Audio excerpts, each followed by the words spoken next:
হালকা শীত পড়তে না পড়তে আমার মাথায় শুধু কি খাই আর কি করি এইসব চিন্তা ভাবে হঠাৎ আজ ভাবলাম একটু চাউমিন করা যাক। তার জন্য দেখো আমি এখানে চাউমিন সিদ্ধ করে নিয়েছি আর ডিম ভেজেছি।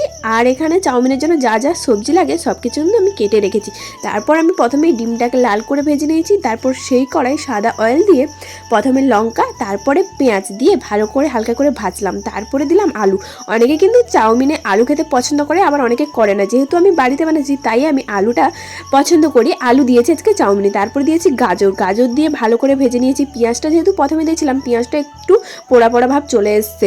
তারপরে দিয়ে দিলাম বাঁধাকপিটা দিয়ে হালকা গ্যাসের ফ্লেমটা কমিয়ে দিলাম। আর এদিকে কেসে কেসে আমার তো অবস্থা খারাপ, এই ঠান্ডায় মনে হয় আর বাঁচবো না, যে পরিমাণ ঠান্ডা লেগেছে আমার। তারপরে দিয়ে দিলাম টমেটোটা দেওয়ার পরে অল্প দিলাম নুন, যাতে টমেটোটা তাড়াতাড়ি গলে যায়। তারপরে রং হওয়ার জন্য অল্প দিলাম হলুদ গুঁড়ো।